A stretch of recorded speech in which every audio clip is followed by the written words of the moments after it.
Robert Karpathios here, creator of the Ditch Your Dad-bod Blueprint, and welcome to another episode of Own Your Life.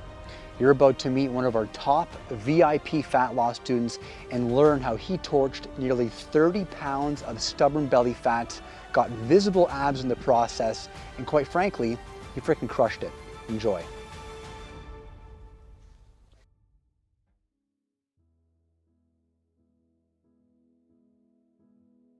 So I was a super active kid. If I wasn't playing baseball, competitive basketball, running around with friends, you'd find me on my bike or swimming. I mean, I didn't really sit still. Competitive basketball took me right through to high school. And then I picked up also snowboarding, skateboarding, those sorts of things. And it was interesting because you start to carve out like social life, sports. It's like you're busy as a teenager, right? But working in a mall for a grocery store is also adjacent to A&W and pizza and stuff. And I mean, when you're a teenager, you're not giving a whole lot of thought to this stuff, right? It's just down the hall.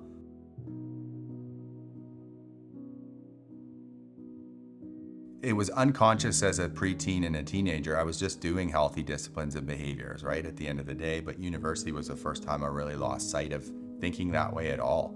So you ate what you ate what was cheap and convenient or what was out at 2 a.m. And when you're drinking, 12, 14 beers on a Friday night, you're not thinking at 19 years old how many calories that is. So I finished university in 2009. By that point in time, I decided I don't think law school is for me. I'd even gone as far as applying and done okay to get in. But little voice in my head just said, it's time to take some time and think what you really want to do with your life. Don't go do that because people say you should or because it sounds good. So I gave it some time, and my wife had finished university. My wife now, girlfriend then, had finished university and she was in teachers college. So she actually went to school in North Bay, and I thought, I'm just working kind of retail things right now. So I went with her and actually got a job in sales opening a future shop. So I was in the computer sales department. I never ever in a million years fancied myself a salesperson, but I got a taste for it, and it was an immediate like, shit, this is where I belong, right? So I climbed my way to being one of the top national salespeople, and I just thought, I think I've got to follow this path.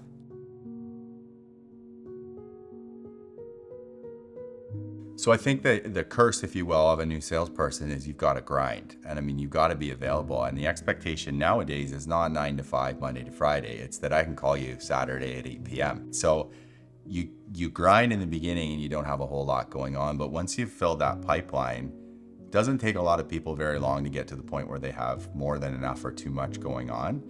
So you're at the mercy of other people, and you're jumping when they need you to jump.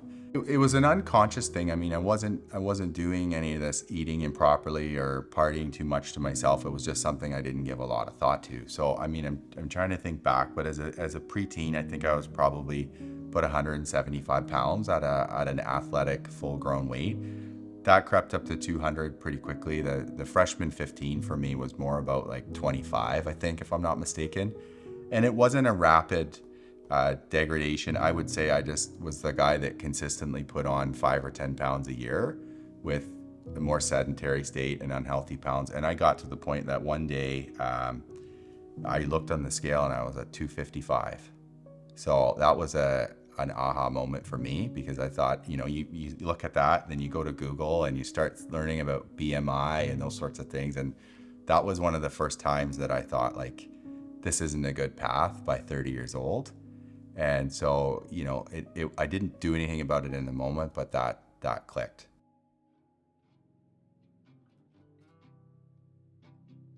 So after getting on the scale and not liking what I see, I knew that I needed to take action. But the problem for, I think, so many young men is, what do you do? So you start listening to friends. Oh, you got to work out. You start listening to another friend. You should start running, right? So I would run a lot. I joined a gym and I would sort of haphazardly go the 3 days a week, crunch out the circuit.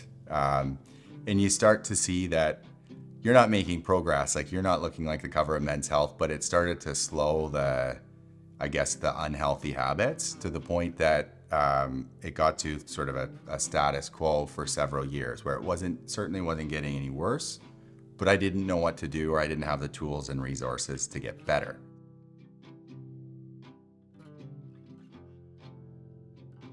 I started eating a little better at that time as much as I knew how. And a big thing for me was I decided about 10 years ago now, around the time of my son's birth, I just quit drinking, because that was, for me, that was a crux of a lot of unhealthy decisions. So drinking was a lot on weekends. Like I was a weekend warrior, but I started to realize that that was also an anchor to a lot of unhealthy other habits. So you're not having beer without wings, right? You're not playing soccer with friends when you're drinking beer. So I cut it out. It was something that I saw, you know what, if this doesn't stop, I can see that becoming a problem later in life. Again, holding your son for the first time, you just think like change is needed. I did actually manage to get myself down, I would say, to 225 or 230, just by virtue of a little bit of eating better, quitting drinking, trying to make the right decision as much as you know how. And for me, that tapered down over years, just getting a little better, a little smarter. Prior to meeting Coach Rob, I was 214. So I guess not proud that I hit 255, but without tools and resources, or dabbling in things like P90X for 30 days, or you know, the fad diets and cleanses and stuff like that would take you down a bit. I felt accomplished to get to, you know, 212 through 213, but I knew that was just the start, and I knew I needed to anchor myself to some consistency and accountability and proven results. Funny enough, just started to see Coach Rob's stuff on social media, and I have to be honest, at first I just credit it because it's like, well, there's another amazing transformation of a fat guy turned lean, jacked athlete. But then what got me was I started to see it enough. Obviously, social media is always pumping the algorithm at us. But I started to say, I know him, or that's a friend's husband, or I know that guy. And it started to add legitimacy because these are real people in my life in town that I knew had experienced the results. So it opened my eyes and I reached out.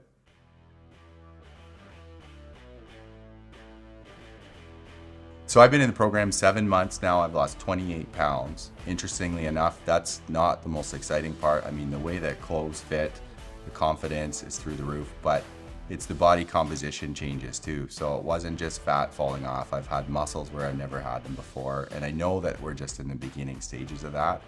Stress and anxiety, they'll never be non-existent, but my body just feels like a real vessel that's capable of handling those things now. And I think it's so significant to know that you're healthy enough that you can count on your body to get you through tough days, long days, stress, right? And not react the same way that you would have. So I remember having a conversation with Rob on the phone about discipline versus motivation. And he said to me, if I only worked out when I was motivated to do so, I would never work out. So it's just kind of one of those, it's going to take discipline. Interestingly enough, you spend a couple months extremely disciplined and you just go with the program and you start to see the results. That's now shaped into something where I'm craving more, right? I'm hooked on this, and it's gotten to the point now where health and fitness has become so central in my life that I wouldn't dream of a day that's not doing something to advance or maintain that. And if you commit to it long enough, you'll start to feel so good that you won't consider not doing it. So I think the problem and the inherent challenge in a lot of programs, if you're going to create lasting change in your life, you can't be drinking a powder shake only. You can't be eating tilapia and broccoli only like you're training for Miss Olympia, because you know realistically deep down inside, if I put myself through that for 30 days, I'll shed a few pounds. But am I going to do that for the next 45 years of my life? And the answer for almost all of us is a resounding no. So it was really cool to hear that, you know, there's a protein target to hit, there's a daily caloric intake, but you know what? There's a lot of days I've done what I need to do to follow Rob's program, and I still get to have a bowl of ice cream. That for me makes this lifestyle attainable, but also long lasting. So I'm not sacrificing anything. Obviously, I'm not eating a large pizza like I used to, but I'm not saying no with pizza. And I think that's the piece missing from just about any other program I've ever witnessed, is their flash in the pan, 30-day transformation kind of things. They're not lifestyle.